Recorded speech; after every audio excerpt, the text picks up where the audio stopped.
почитувани представници на медиумите, почитувани граѓани. Би сакале да го поздравиме донесувањето на извештајот од страна на Европската комисија, како и заложбата на новата комисија и комесарот Оливер Вархеј за пристапување на Република Македонија кон Европската Унија и отпочнување на меѓувладината конференција и преговорите уште оваа 2020 година. И самото присуство на еврокомесарот на средбите денеска е почит и поттик за Република Македонија. Во коментарот за собранието, извештајот ги нотира активностите на ВМРО ДПМН и опозицијата во поддршка за клучните реформски закони кои се од заеднички национален интерес, како што се реформите поврзани со Европската Унија и процесот на интеграција во НАТО.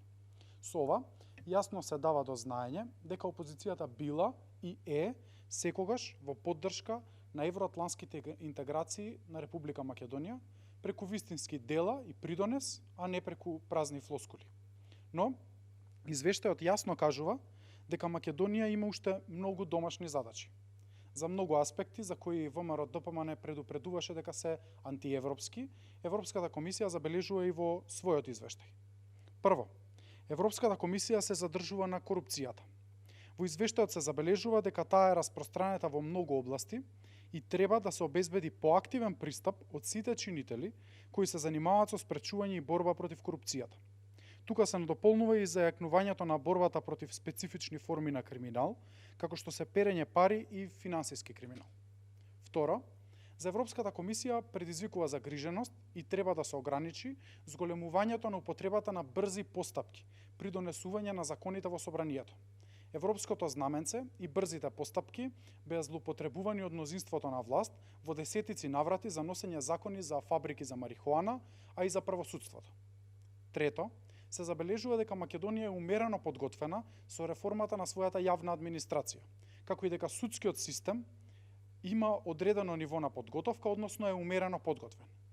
Од суштинско значење за Европската комисија е обезбедување, почитување на принципите на транспарентност и заслуги.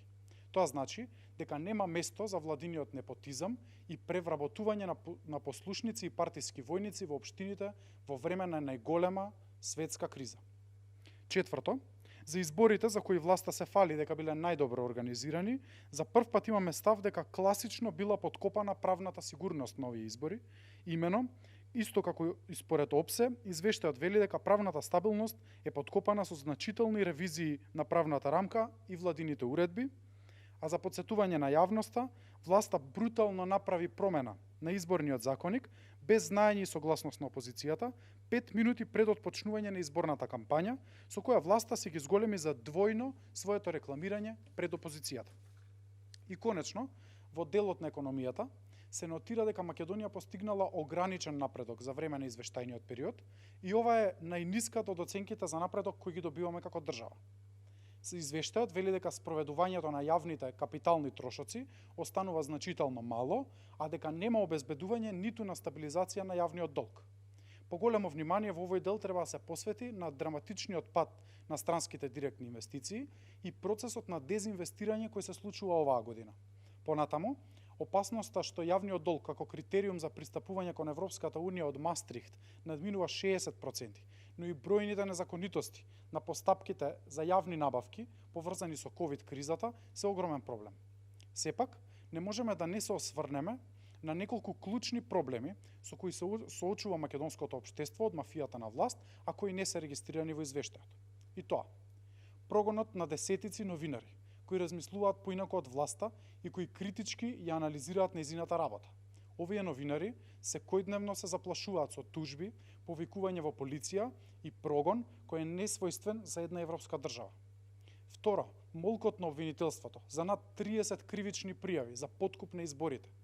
И да подсетиме дека во овој дел од случаите имаме и признанија од страна на осумничените. Трето, молкот на полицијата и обвинителството за десетиците случаи на висока корупција од кои јавноста беше шокирана во изминатиот период. Како примери тука се случајот Рекет 2 со Ден Дончев и Дијамет, ситуацијата во МНАВ, скандалите со набавка на возила, невештачењето на доказите и телефоните од случајот Рекет и уште многу други.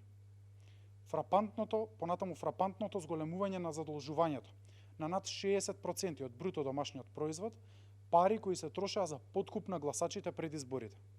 Фактот дека расипнички се троши за непродуктивни расходи во време на криза, оди директно во спротивност со критериумите од Мастрихт.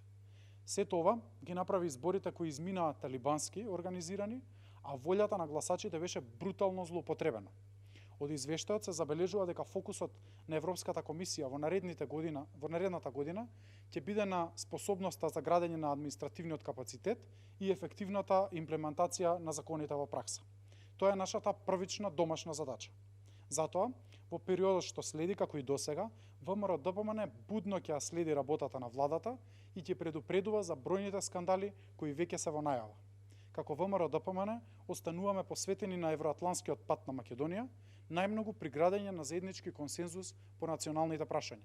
За жал, владата како во минатото, така и денес ја исклучува опозицијата од сите позиции каде што е потребно национално единство. Ви благодарам. Повелете доколку имате прашање.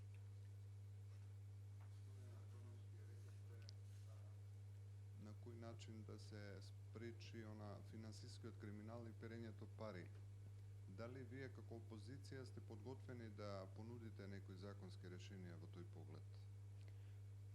Во смисла на закон за потекло на имотот, други некои механизми за финансиско разузнавање, финансиско инспекции и други работи. Дали имате некој план, проект за да се ублажи барем корупцијата? Не може да се искорени тотално, меѓутоа барем да се ублажи. Видете, жалосно е што владата во последните 3 години се посвети на бркање на продавачи на пазар, а не се спротистави на случаите на висока корупција од своите редови и постојано ја замајува јавноста со некои стари случаи кои што немаат се уште судска разрешница. Дел од случаите одеа по брза трака, дел од случаите по скратена постапка се завршува во зависност од тоа кој е миленик на власта. Што се однесува до предлог решенија, ние во проект Обнова за Македонија пред изборите предложивме неколку закони и законски измени и решенија кои што ќе овозможат спречување на висока корупција или од начин да се обесхрабрат високите функционери да постапуваат коруптивно. Сепак овие решенија не беа прифатени од власта. Сега слушаме за некои половични решенија само во правосудството. Ние се задржуваме на решението за потекло на имот на политичарите, како што каже и претседателот Мицковски во неколку наврати и во текот на кампањата и потоа, дека може да започнеме со истрагите прво од неговото семејство, од високите функционери на ВМРО-ДПМН, а потоа да се оди кон сите функционери во Република Македонија, но мислам дека во тој случај ќе се откријат сериозни недоследности, криминогености кај високите функционери на власта. И мислам дека од тоа власта се плаши. Дали сте имале разговори со власта на Во моментов власта не комуницира со ВМРО-ДПМН на најважните прашања за кои што е потребен национален консензус. Тука ќе спомнам и декларацијата која што предложивме со Република Бугарија, ќе спомнам и бројни прашања од национален консензус во правосудството каде што бевме избегнати и тоа е и голем проблем и затоа не можеме да одиме напред затоа што власта сака еднострано да ги носи решенијата на начин на кој што ја одговара само незе. Благодарам. Благодарам јас.